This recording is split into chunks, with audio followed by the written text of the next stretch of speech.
नमस्ते बच्चों। कुछ पन्ने डायरी के पाठ के इस भाग में हम पाठ में आए भाषा तत्वों की चर्चा करेंगे।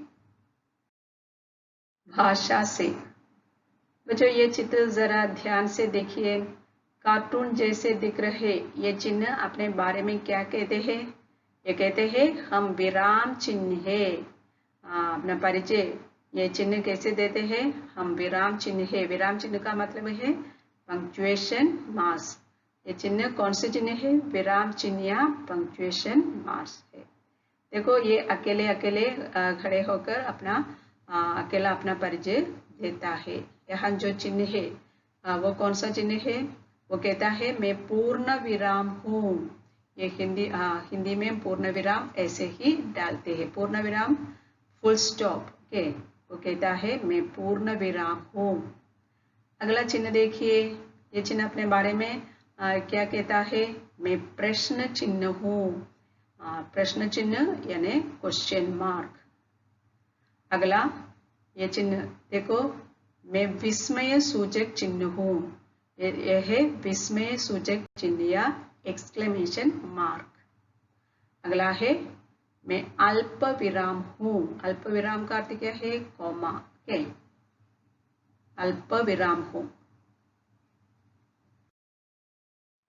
पूर्ण विराम, अल्प विराम, प्रश्न चिन्ह, विस्मय सूचक चिन्ह, इन चारों विराम चिन्हों के प्रयोग देखिए। पहला पूर्ण विराम।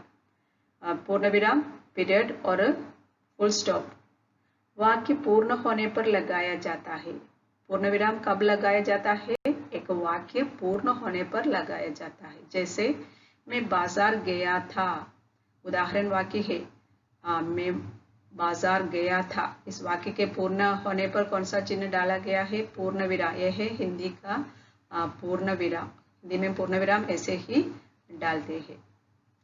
अगला है अल्प विराम या कॉमा। वाक्य बोलते या पढ़ते समय थोड़ा रुकने के लिए लगाया जाता है। वाक्य बोलते या पढ़ते समय थोड़ा रुकने के लिए कौन सा चिन्ह लगाया जाता है? अल्प विराम। ये उदाहरण देखिए, मैं फल, फूल और मिठाइयाँ लेने गया था। ये फल और फूल, देखो फल का उच्चारण करने के बाद थोड़ा रुकने के लिए ये कॉमा के अल्प विराम का प्रयोग हुआ है।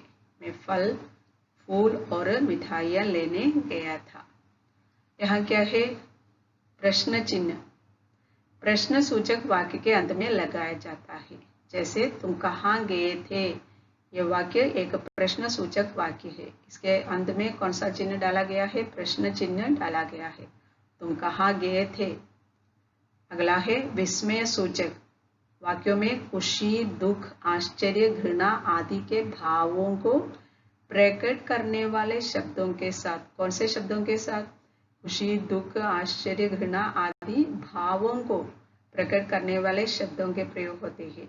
और उन शब्दों के बाद लिखित भाषा में कौन से चिन्ह का प्रयोग होता है? विस्मय सूचक चिन्ह का प्रयोग होता है।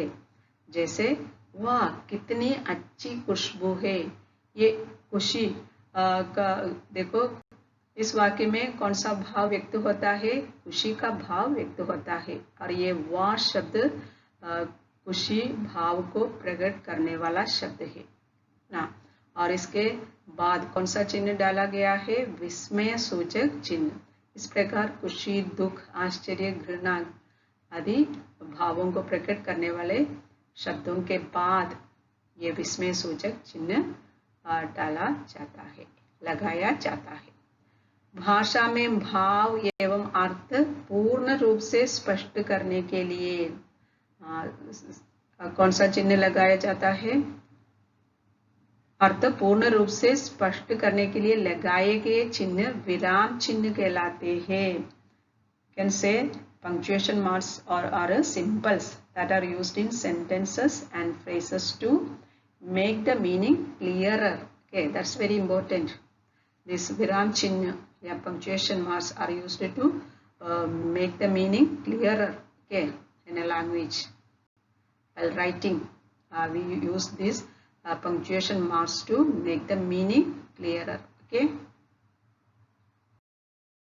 बच्चों इन वाक्यों में उपयुक्त विराम चिन्ह लगाकर वाक्य पुनः लिखिए। Put the punctuation marks and rewrite the sentences. मैं पाठशाला जा रही हूँ। भाग्या, लक्ष्मी, चित्रा और मेघा सहेलियां हैं। तुम कौन हो? छी, यहाँ कितनी गंदगी है। देखो इन वाक्यों में कोई विराम चिन्ह नहीं लगाया है।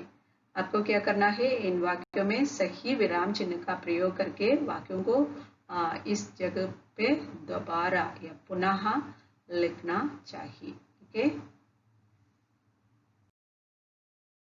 भाषा तत्व में दूसरा अभ्यास प्रश्न है अर्थ मिलाइए। Match the following. First let us read the sentence in English. Today is my birthday. All of us reached Indira Gandhi International Airport at 4 o'clock. This sanctuary is reserved for elephants and tigers. We saw many kinds of animals and birds. Let us go through the sentence in Hindi. यह अभयारण्य हाथियों और बाघों के लिए आरक्षित है। हमने कई प्रकार के पशु पक्षी देखे। आज मेरा जन्मदिन है। हम सभी 4 बजे इंदिरा गांधी अंतर्राष्ट्रीय हवाई अड्डे पहुंच गए। Children, first you go through the sentence carefully, read the sentence and match the correct ones. Okay. अगला है सुलेख। डायरी व्यक्तिगत जानकारी देने वाला दस्तावेज है। For improving your handwriting, you rewrite the sentence here. पहले देखिए इस वाक्य का अर्थ क्या है। डायरी व्यक्तिगत जानकारी देने वाला दस्तावेज। दस्तावेज का अर्थ क्या है? Document. What is the meaning of this sentence? The diary is a document giving personal information. Diary is a document which gives information about a person. Okay. अगला देखिए श्रुतलेख। Words for see you want to write and study these words. Some of the words you have already written and the remaining words also you want to write and study. Let us go through the words. Let us read the words aloud. जन्मदिन, अभयारण्य, अंतर्राष्ट्रीय, उत्सुकता, आरक्षित, रोमांचित, दुर्लभ, उद्यान, स्वच्छ, दक्षिण। एक बार फिर जन्मदिन, अभयारण्य, अंतर्राष्ट्रीय, उत्सुकता, आरक्षित, रोमांचित, दुर्लभ, उद्यान, स्वच्छ, दक्षिण। इन शब्दों को जोर से पढ़िए और लिखकर सीखिए। पाठ से आगे। राष्ट्रीय उद्यान में छिपे जानवरों को पहचानिए और नाम बताते हुए इन पर चर्चा कीजिए। Recognized animals hidden in the national park and discuss on them. ये चित्र देखिए, ये एक कार्टून चित्र है।